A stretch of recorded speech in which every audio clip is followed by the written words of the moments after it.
తాకట్లో ఉన్న మీ బంగారాన్ని విడిపించి ఆ రోజు ఆన్లైన్ రేటుకి కొంటాం. Sharma gold company. అందరికీ నమస్కారం. నా పేరు మాధురి. మీరు చూస్తున్నది సుమన్ టీవీ నెట్వర్క్. ద్వాదశ రాసుల వారికి ఎలా ఉండబోతుందో తెలియజేయడానికి మనతో పాటు ఉన్నారు ప్రముఖ జ్యోతిష్య పండితులు బ్రహ్మశ్రీ నందిబట్ల శ్రీహరి శర్మ గురువు గారు. నమస్కారం గురువు గారు. వాగర్థ వివ సంపృక్తౌ వాగర్థ ప్రతిపత్తయే జగతః పితరౌ వందే పార్వతీ పరమేశ్వరౌ. ఆదిత్యాయ చ సోమాయ మంగళాయ బుధాయ చ గురుశుక్ర శనిభ్యశ్చ రాహవే కేతవే నమః. శృంగేరి జగద్గురు పీఠాధిపతులకి కంచి పీఠాధిపతులకి నమస్కారములు తెలియజేసుకుంటూ కార్యక్రమాన్ని ప్రారంభిద్దాం. గురుగారు, వృశ్చిక రాశి వారికి ఎలా ఉండబోతుందో తెలియజేస్తారా?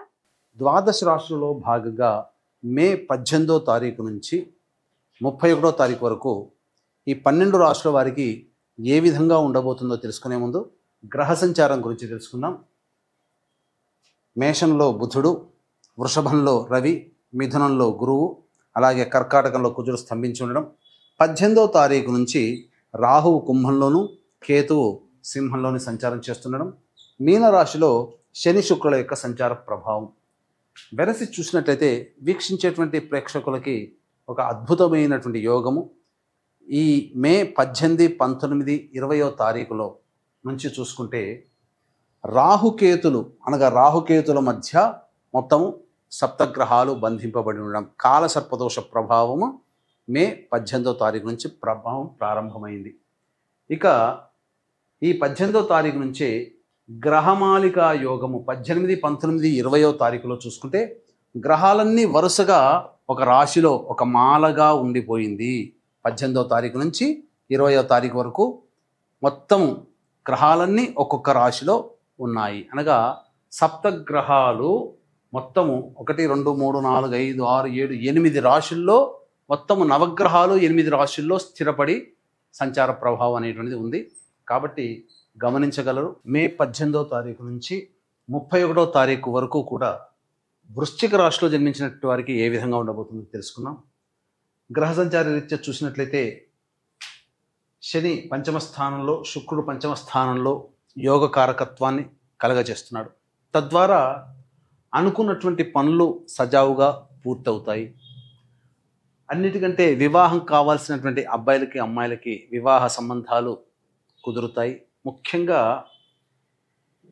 పొరపచ్చాలు వచ్చి దూరంగా ఉన్నటువంటి వ్యాపార భాగస్వాములు కావచ్చు, జీవిత భాగస్వాముల వారు కావచ్చు, మళ్ళీ ప్రయత్నం చేస్తే దగ్గరయ్యే అవకాశాలు ఈ వృశ్చిక రాశిలో జన్మించినటువంటి వారికి గోచరమవుతున్నాయి. ఇక ప్రధానంగా ధనపరమైనటువంటి సమస్యలన్నీ కూడాను తీరుతాయి, అందులో సందేహం లేదు. కాకపోతే గురువు అష్టమ స్థానంలో స్థితి పొంది ఉండడం, అలాగే కుజుడు నవమ స్థానంలో స్తంభించి ఉండడం, ఈ కారణం చేత కొన్ని ఇబ్బందికర పరిస్థితులు ప్రతి ప్రయత్నంలో కలుగుతాయి. రియల్ ఎస్టేట్ రంగంలో ఉన్నటువంటి వాళ్ళు జాగ్రత్తలు పాటించాల్సినటువంటి పరిస్థితి. అలాగే విదేశీ యానము, విదేశీ విద్యకు సంబంధించిన ప్రయత్నాలన్నీ కూడా విద్యార్థులకి కలిసి వస్తాయి. కోరుకున్నటువంటి కళాశాలలో మీకు స్థానము, ప్రవేశం లభించే అవకాశాలు గోచరమవుతున్నాయని చెప్పవచ్చు. అయితే గృహానికి సంబంధించినటువంటి మరమ్మతులకి కానీ, అలాగే వాహన కొనుగోలు లేదా అమ్మకాలకు సంబంధించినటువంటి వ్యవహారాలు మీకు జరుగుతాయి. అన్నిటికంటే ప్రధానంగా ఉద్యోగస్తులకి బాధ్యతలు పెరుగుతాయి. ఎక్కువ సమయం పని చేయాల్సి రావడము, ఒత్తిడికి లోనవ్వడము, అలాగే సకాలంలో పని పూర్తి చేసుకోలేకపోవడం వల్ల శారీరక శ్రమ, మానసిక ఒత్తిడి అధికంగా ఉండడం. కాబట్టి మనస్సుని ప్రశాంతంగా ఉంచుకునే ప్రయత్నం చేయండి. ఎందుకంటే ఒత్తిడులు అధికంగా ఉండడం వల్ల ఏ రంగంలో వారికైనా, వృత్తి వారికైనా, ఉద్యోగమైనా, వ్యాపారస్తులకైనా ఒత్తిడులతో ఈ యొక్క 31వ తారీఖు వరకు కాలం కొనసాగుతుంది. అలాగే ప్రధానంగా చూసుకున్నట్లయితే ఏతావాత కాలసర్పదోష ప్రభావం కూడా ఈ వృశ్చిక రాశి వారికి కొంత ఇబ్బందికర పరిస్థితులు కొని తెచ్చుకొని వస్తాయి. కాబట్టి జాగ్రత్తలు పాటించాల్సినటువంటి పరిస్థితి. అన్ని రంగాలలో ఉన్నటువంటి వాళ్ళకి ప్రధానంగా మిశ్రమమైనటువంటి ఫలితాలు కలుగుతాయి. ఈ యొక్క వృశ్చిక రాశిలో జన్మించినటువంటి వారికి 18వ తారీఖు నుంచి 31వ తారీఖు వరకు రోజువారీ పద్ధతిలో ఏ విధంగా ఉండబోతుందో తెలుసుకుందాం.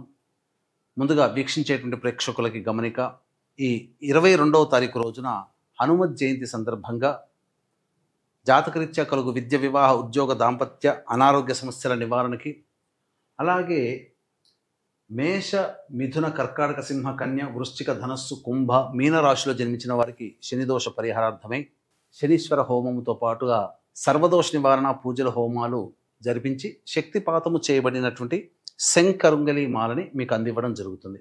అలాగే ఈ సరస్వతీ నది పుష్కరాల సందర్భంగా 26వ తారీఖు సోమవారము అమావాస్య, సోమవతి అమావాస్య సందర్భంగా భర్త వైపు 3 తరాలు, భార్య వైపు 3 తరాల్లో మరణించిన వారి యొక్క ఆత్మతృప్తి కోసం పిండ ప్రదాన కార్యక్రమం జరిపించడం జరుగుతుంది.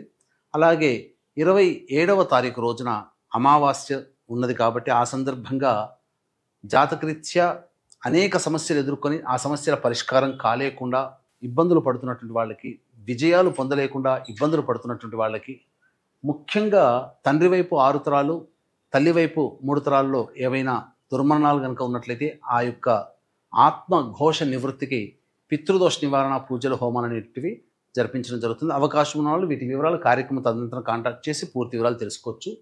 ఇక 18, 19, 20 తారీఖుల్లో ఇతరుల యొక్క సహాయ సహకారాలు ఉండడం వలన సమస్యలన్నీ కూడాను పూర్తి చేసుకుంటారు. ధనము చక్కగా అందుబాటులోకి వస్తుంది. ఖర్చులు అన్నీ కూడాను వెళ్ళదీసుకోగలుగుతారు. అన్ని విధాలుగా ఆనందదాయకంగా ఉంటారు. సంతోషకరమైన జీవితాన్ని పొందుతారని చెప్పొచ్చు. ఇక 21, 22 తారీఖుల్లో వాహనాన్ని నడిపేటప్పుడు జాగ్రత్తలు పాటించాలి. గృహోపకరణాలు, వాహన మరమ్మతులకి ఖర్చులు అధికంగా అవుతాయి. తల్లిగారి ఆరోగ్యం పట్ల శ్రద్ధ వహించాల్సినటువంటి పరిస్థితి. సంతోషం లేని లైఫ్ని ఈ 21, 22 తారీఖులో పొందుతారని చెప్పవచ్చు. ఇక 23, 24 తారీఖులో కనుక చూసుకున్నట్లయితే శారీరక శ్రమ అధికంగా ఉంటుంది. మానసికమైన ఆందోళన కూడా అధికంగా ఉంటుంది. అనారోగ్యం చేసే లక్షణాలు ఉంటాయి కాబట్టి జాగ్రత్తలు పాటించండి. అన్ని విధాలుగా ప్రశాంతంగా ఉండడానికి ప్రయత్నం చేయండి. ఇక 25, 26, 27, 28 తారీఖుల్లో నిరుద్యోగస్తులకి ఉద్యోగం లభించే అవకాశం గోచరమవుతుంది. ధనపరమైనటువంటి సమస్యలు తీరుతాయి. ఖర్చులకు మించిన ఆదాయం లభించడం ద్వారా అన్ని రకాలుగా సంతోషంగా ఉంటారని చెప్పవచ్చు. ఇక 29, 30, 31 తారీఖుల్లో ముఖ్యంగా జాగ్రత్తలు పాటించండి. ఖర్చులు అధికంగా ఉంటాయి. మనస్సు ప్రశాంతంగా ఉండదు. ఒక ఆందోళనగా ఉంటుంది. ఏదో ఒక జిగ్జాగ్ లాగా ఉంటుంది. ఏ పని చేయాలన్నా సంతోషముగా ఉండదు. కాబట్టి జాగ్రత్తలు పాటించండి. మరి స్త్రీలకు ఎలా ఉండబోతుంది అంటారు? ఈ వృశ్చిక రాశిలో జన్మించినటువంటి మహిళలు ఎక్కువగా బాధ్యతలు తీసుకోకుండా ఉంటేనే మేలని గమనించాలి. ఎందుకనంటే మీ మీద అప్పటికప్పటికి ప్రేమను కురిపించి మీతో మంచిగా ఉంటూ మీ చేత ఎక్కువగా పనులు చేయించుకుంటారు. కాబట్టి అటువంటి విషయాల్లో అటువంటి వ్యక్తుల పట్ల జాగ్రత్తలు పాటించండి. ముఖ్యంగా సంతానము మీకు ఆనందకరమైనటువంటి వార్తలు కలగచేస్తారు. అనగా ఏంటి? సంతానం యొక్క అభివృద్ధి, సంతానం యొక్క పెరుగుదల, వాళ్ళ యొక్క జీవితంలో మంచి సాధించడం మీకు కొంత సంతోషాన్ని, ఆనందాన్ని కలగజేస్తుంది. ఇక అన్నిటికంటే ముఖ్యంగా వివాహం కావాల్సినటువంటి అమ్మాయిలు బాగా కష్టపడితే తప్ప సంబంధాలు కుదిరే అవకాశం ఉండదు. సంతానం కోసం ఎదురు చూసేటువంటి మహిళలకి చక్కటి సంతాన ప్రాప్తి కలుగుతుంది. ముఖ్యంగా వృత్తిలో మరియు వ్యాపార రంగంలో ఉన్నటువంటి మహిళలు ధనపరమైనటువంటి విషయాల్లో జాగ్రత్తలు పాటించండి.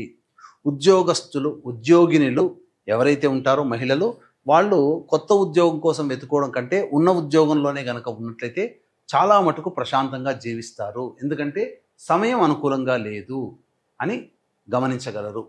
వీళ్ళు ఎలాంటి పరిహారాలు చేసుకుంటే ఆపదల నుంచి గట్టెక్కచ్చు అంటారు? ఈ యొక్క వృశ్చిక రాశిలో జన్మించినటువంటి వారికి సమస్యలు కలిగినప్పుడు ఆ సమస్యల పరిష్కారం కోసం ప్రతిరోజు దత్త అష్టకం, కాలభైరవాష్టక పారాయణం రోజుకి 3 సార్లు పఠించండి.